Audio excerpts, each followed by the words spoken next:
I come. Welcome. ये आई मला की नाही एक मिनिट, मी आधी हे संपवते आणि मग आपली इंग्लिशची ट्युशन सुरू करू. ट्युशन म्हणजे शिकवणी. वा, तुझी इंग्लिश शिकण्याची एवढी निष्ठा पाहून बरं वाटलं. आई निष्ठा इंग्रजी शिकण्याबद्दलची नाही, शर्यला स्पर्धेत हरवण्याबद्दलची आहे.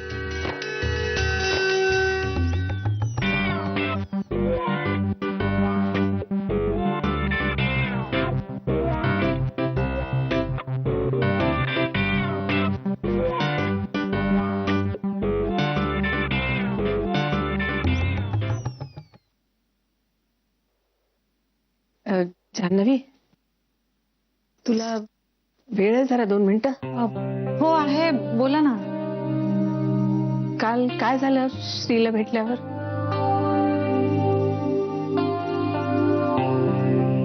तुम्हाला कोणी सांगितलं? अगं कुणी सांगितलं म्हणजे काय? तुला याला एवढा उशीर झाला म्हणजे तू श्रीला भेटायला गेली असणार. हा हो, अच्छा तसं. हो हो. पण मग काय बोलणं झालं? काहीच नाही. नाही म्हणजे विशेष काहीच नाही. अगं एवढा वेळ एकत्र होतात ना, मग सापडली. आता घरी जाऊ शकते. नको ना जाऊ. जान्हवी, काय विचारते मी तुला? काय विचारलं? अगं श्री काय म्हणाला? हो हो, भेटले. ते कळलं मला, पण बोलणं काही झालं की नाही? हो नाही म्हणजे फारसं नाही आई. म्हणजे मुद्द्याचं नाहीच बोललात तुम्ही? वेळच नाही मिळाला. जान्हवी, अगं तू काय बोलतेस हे तुझं तुला कळतंय ना? हो. आई तुमचे डोळे का असे दिसतायत, लाल का झालेत? माझ्या डोळ्यांचं राहू दे ग, पण आज तरी बोलशील ना त्याच्याशी? आणि हो, त्याला हे नक्की सांग की आई हल्ली तुझ्याशी छान वागतात म्हणून. त्यांनी कदाचित फरक पडेल आणि मग त्याला घरी परत यावंसं वाटेल. सांगते. जान्हवी, काही करून श्री घरी परत यायला हवा ग. हो आई, नक्की बोलीन मी त्याच्याशी. अगं तिकडे ही बघ, वहीच सापडत नव्हती. मी केव्हापासून शोधत होते. परवा ठेवून दिली ना, ती कुठे ठेवली ते आठवत नव्हतं मला. वहिनी काय करता इथे? डोळे चुरचुरत होते ना मगाशी. अगं होते, आता नाही, आता बरी आहे. तुमची शिकवणी चालू दे, मी जाते आता. हे बघ सापडत नाही. जान्हवी, विचारशील ना नक्की? हो आई.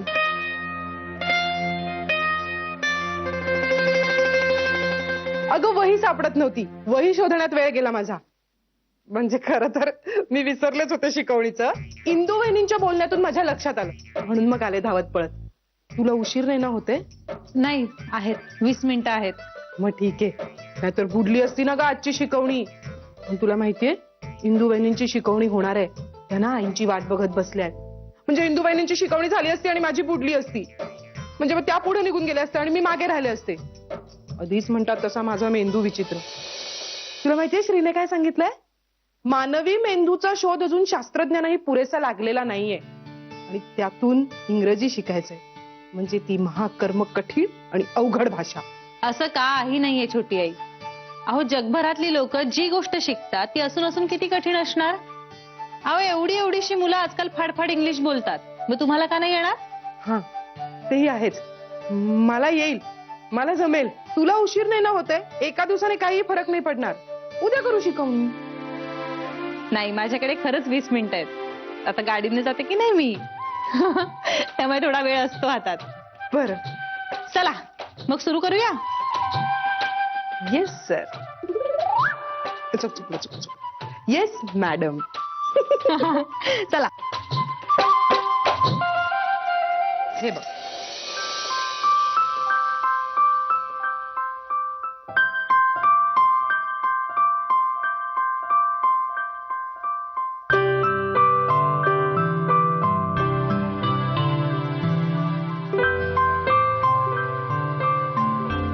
मॉर्निंग. बिस्किट खाणार? नाही नको. हा? घ्या ना. एक एक एक घ्या हो. नाही नकोय मला.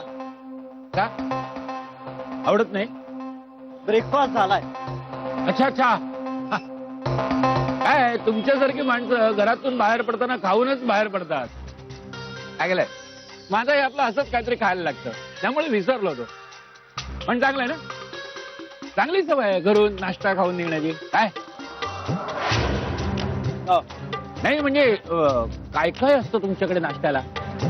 तुम्हाला काय करायचंय? पोहे उपमा. हं. अहो घरगुती नाश्ता केलेला काळ लोटला. अहो नाश्ता जाऊ दे साधा चहा कोणी विचारत नाही. आणि तुमच्याकडे बरं आहे काड्या पिण्याची चंगळ. हा? शिवाय हवं तेव्हा हवं ते करून द्यायला माणसं. सासा आया आणि आता तर एक सुंदर बायको. बायको छान जेवण बनवत असणारच. नशीब असावं तर तुमच्यासारखं.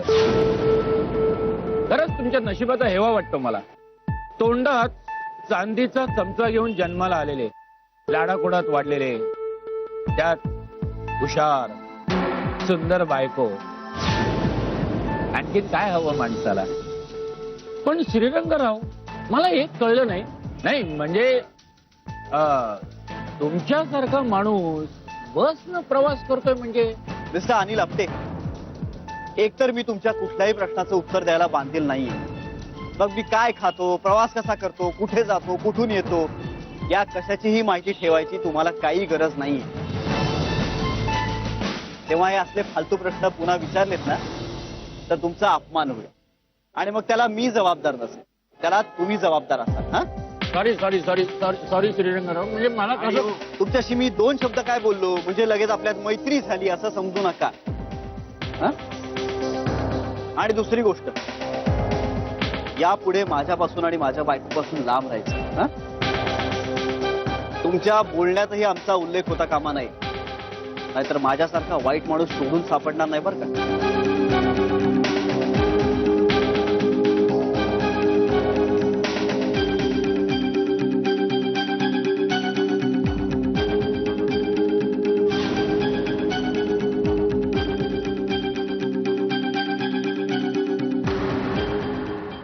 गृहपाठ झाला? Yes I do. अरे वा, गुड. चला मग पुढे जाऊया. त्याआधी आपण काय काय केलं मागच्या वेळी? You was stage, I am, you are, he she it is,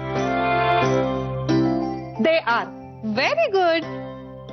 चला मग आता पुढे जाऊया. Yes please. नुसती मान नको डोलावूस. सांग ना, मी सगळं बरोबर बोलले? सगळं नाही पण बोललात. तेल जाऊ दे, चालेल. मला उत्तेजनार्थ बक्षीस सुद्धा चालेल. तसंही कधीच पहिलं दुसरं बक्षीस मिळालंही नाही मला. गुड. आता हे वाक्य इंग्रजीत बोला बघू. आता मी जे बोलले मराठीत ते अख्खं इंग्रजीत म्हणायचं. बरी येत ना तू.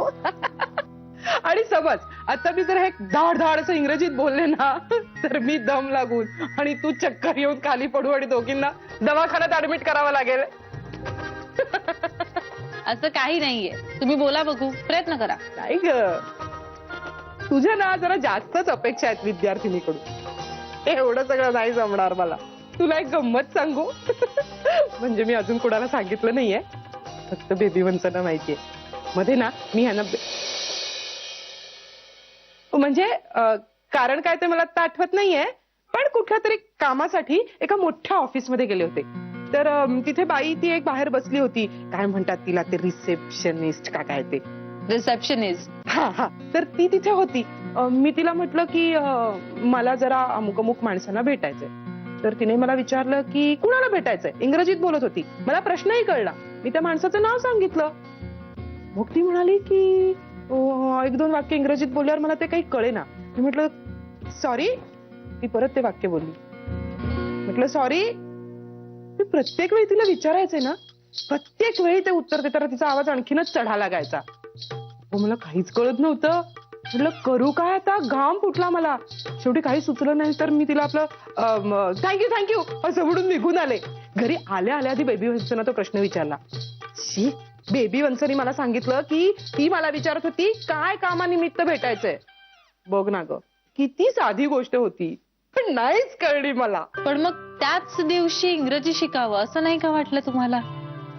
वाटलं ग, ते तसं वाटलं बऱ्याचदा, पण ना असं मानेवर खडा ठेवून कुणी नाही ना बसवलं अभ्यासाला. आत्ताही कितपत जमेल मला माहित नाही. हा, तू सुद्धा माझ्या बरोबरीने उत्साह दाखवतेस म्हणून शिकले तर शिकले. तुम्ही प्रत्येक वेळी स्वतःबद्दल असं निगेटिव्ह का बोलता? मला येत नाही, मला जमणार नाही, मला येणार नाही, हे असं का बोलता? अगं निगेटिव्ह वगैरे नाही, माझी कुवत मला माहितीये इतकंच. छोटी आई, वही बंद करा. झालं, संपली शिकवणी. उशीर होतोय का तुला? नाही, पण तुम्ही थांबा. वही बंद करा आणि मी सांगेन तसं करायचं. हो. आता डोळे मिटा. काय? का? ऐकणार आहात ना माझं? हा, मिटले डोळे. आता शांतपणे मी जे काही सांगते ते ऐकायचंय. मी डोळे उघडा असं म्हणेपर्यंत हत्तीचा विचार मनात आणायचा नाही. काय? आता हत्ती कुठे आणलास मध्येच? डोळे मिटा बघू. ठीक आहे, हत्तीचा विचार नाही येऊ द्यायचा, हत्तीचा विचार नाही येऊ द्यायचा. असं प्रत्येक वेळी म्हणते आणि हत्तीच येतोय डोळ्यासमोर. असं कसं जमेल? हत्तीचा विचार मनात येऊ द्यायचा नाही असं म्हणत हत्तीच दिसायला लागला तर काय करायचं? हीच तर गंमत असते. जी गोष्ट दूर ढकलायला जातो ते सारखं समोर येत राहतं. त्यापेक्षा जे दिसायला हवंय त्याचा विचार केला तर आपल्याला तेच दिसतं. आपण जसा विचार करू ना तसंच सगळं होत असतं. सर, माझा नाही विश्वास बसत याच्यावर. मग मी इतकी वर्ष ज्या गोष्टीचा विचार करतेय ती का घडत नाहीये? कारण ती गोष्ट का घडत नाहीये असा विचार तुम्ही करताय. ती गोष्ट कशी घडेल असा विचार केलाय? जी इच्छा आपण मनात धरलीये ती होईल, रॅदर ती इच्छा पूर्ण झालीये असा विश्वास मनात बाळगलाय. पण ती इच्छा पूर्ण व्हायच्या आधीच असा विश्वास कसा बाळगायचा? छोटी आई, हं. बुद्धीचं लॉजिक मनाला चालत नाही.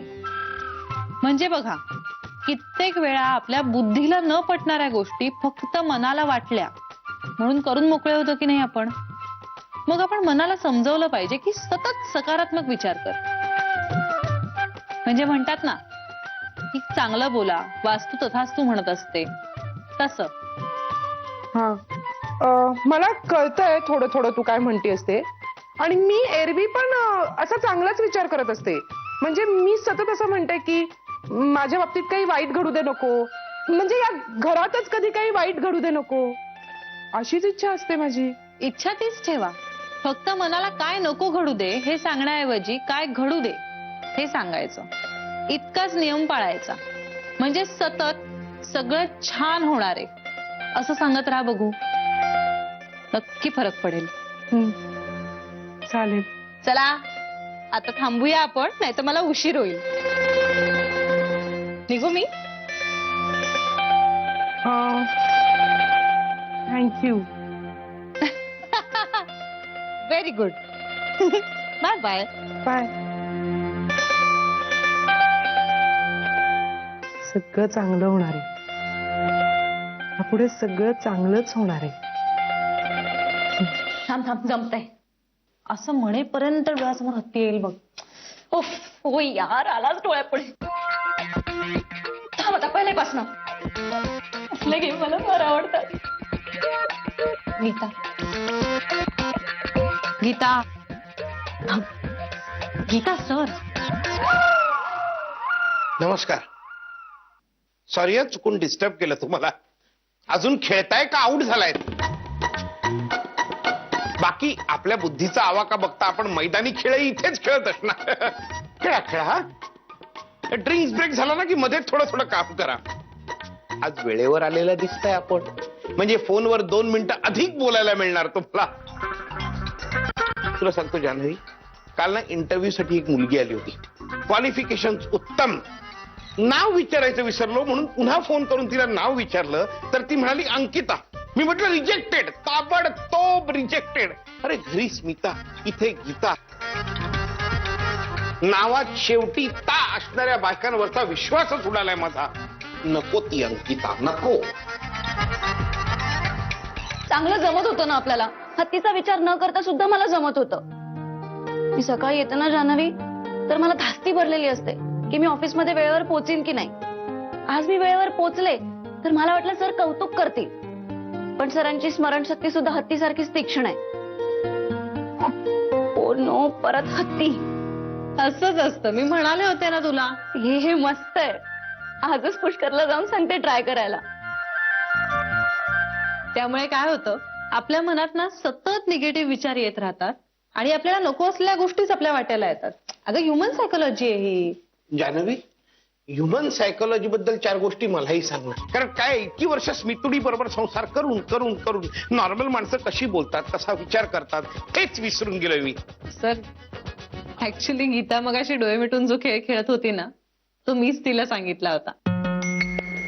बर, म्हणजे काय करायचं, डोळे मिटून शांत बसायचं आणि काही झालं तरी हत्तीचा विचार मनात आणायचा नाही. किंवा कुठलीही एखादी गोष्ट घ्यायची आणि त्या गोष्टीचा विचार मनात आणायचा नाही. नाही. पण बघा, कोणालाच जमत नाही ते. कारण आपल्याला ज्या गोष्टींचा विचार करायचा नसतो त्याच गोष्टींचा विचार आपण जास्त करत राहतो. खरंय, म्हणूनच बहुधा मला सतत स्मिता आठवत असावी. सतत आठवते मला, उठता बसता आठवते. सतत मी तिचा विचार करतो. नाही, नेहमी आठवतेच, पण आज तर जरा जास्तच. कारण सांगावंच लागेल तुम्हाला. कारण नाही सांगितलं तर ते मनात राहील आणि त्याचा जास्त त्रास होईल मला. काल रात्री कपडे बदलण्यासाठी स्मिता बेडरूम मध्ये गेली. कपडे बदलून झाले आणि कडी काढायची विसरली, तशीच झोपी गेली. मी रात्रभर बाहेर कोचावर अंगाची मुटकुळी करून झोपलो होतो. सकाळी उठलो तर उभं राहून सरळ व्हायला मला पाऊण तास लागला. पण आता बहुधा मला स्मिता आठवणार नाही. थँक्यू जान्हवी. हत्तीचा विचार केला तर मला स्मिता आठवणार नाही. Thank you Janhavi, thank you.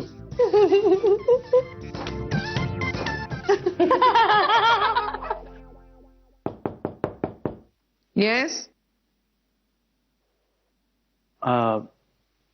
मॅडम येऊ का? या.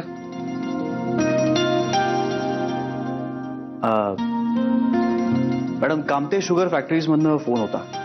पुढच्या मीटिंग मधल्या मुद्द्यांबाबतीत ते बरंच काही बोलत होते. मी त्यांना म्हणलं मला एक डिटेल मेल पाठवून द्या आणि त्यांनी तातडीने मला मेल ऑलरेडी केलेला आहे. बरं, मग तुम्हाला हवं असेल तर तो ओपन करून मी तुम्हाला वाचून दाखवू शकतो. नाही, नको, मी वाचेन. ओके, मग मी माझा लॅपटॉप घेऊन येतो. किंवा मी तुमच्या लॅपटॉपवर डाउनलोड करून देऊ का? नाहीतर मी माझ्या मोबाईलवरती तुम्हाला. त्यापेक्षा माझा ईमेल आयडी द्या त्यांना. ते सगळ्यांच्या दृष्टीनं सोयीचं होईल. तुमचा email ID? Bhagirathi GGU. Bhagirathi GGU म्हणजे? हा, भागीरथी गोखले गृहोद्योग. अरे वा. नाही म्हणजे आता गोखले गृहोद्योगापासून तुमचं नाव कधी वेगळं होऊ शकणार नाही. वा. बरं मॅडम, तुम्हाला पासवर्ड लक्षात आहे ना? मी ठरवलेला पासवर्ड आयुष्यात विसरू शकत नाही.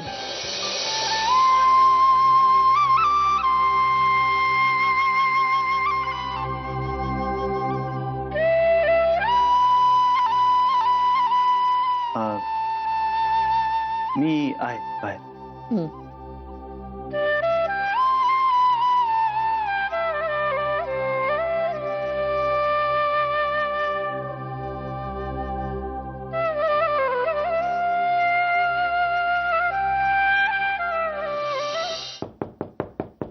येस.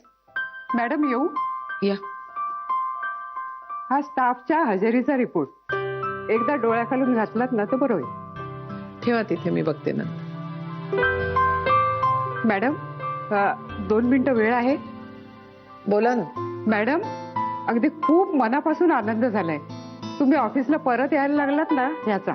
म्हणजे तसं सगळं छान चाललं होतं.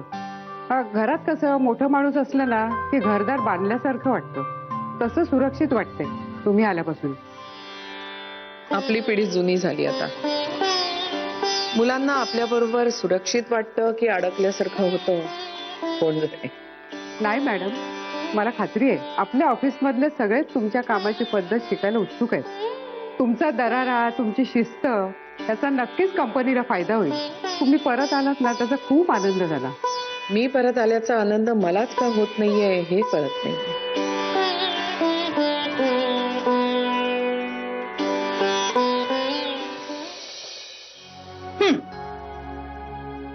थँक्यू. वाह, नव्या घरातला पहिला चहा. काही म्हणा जान्हवी, पण आपल्या दोघांचं जसं पहिलं घर नाही, या खिडकीतनं आपण आपला पहिला पाऊस पाहणार. कसं वाटतंय तुला? पहिल्यांदा तुला पाहिल्यावर वाटलं होतं ना अगदी तसंच. पण पहिल्या पावसाची नशा, मजा काही एवढंच असते ना, धमाल क्षण असतात. सगळं जगच सुंदर दिसायला लागतं ना. मला तर मी तरंगतोय असंच वाटायचं. तुला भेटण्यासाठी, तुझ्याशी बोलण्यासाठी काय काय करायचं माहितीये का? टाइमपास होता नुसता सगळा. टाइमपास? टाइमपास होता? गप्प बस. पहिलं प्रेम कधीच टाइमपास नसतं. हो, आयुष्यात खूप नव्या आणि सुंदर गोष्टींची ओळख होण्याचा काळ असतो तो. उगाच का पहिलं प्रेम लक्षात राहतं? खरंय तुझं. आणि मगाशी मी मस्करी करत होतो. पहिलं प्रेम हे कधीच टाइमपास नसतं. उलट पहिलं प्रेम हे आपली स्वतःलाच एक नव्यानं ओळख होण्याची हळूवार सुरुवात असते. आयुष्यभर मनात राहील असं एक संचित असतं. जसा तू माझ्या मनात असतोस कायम.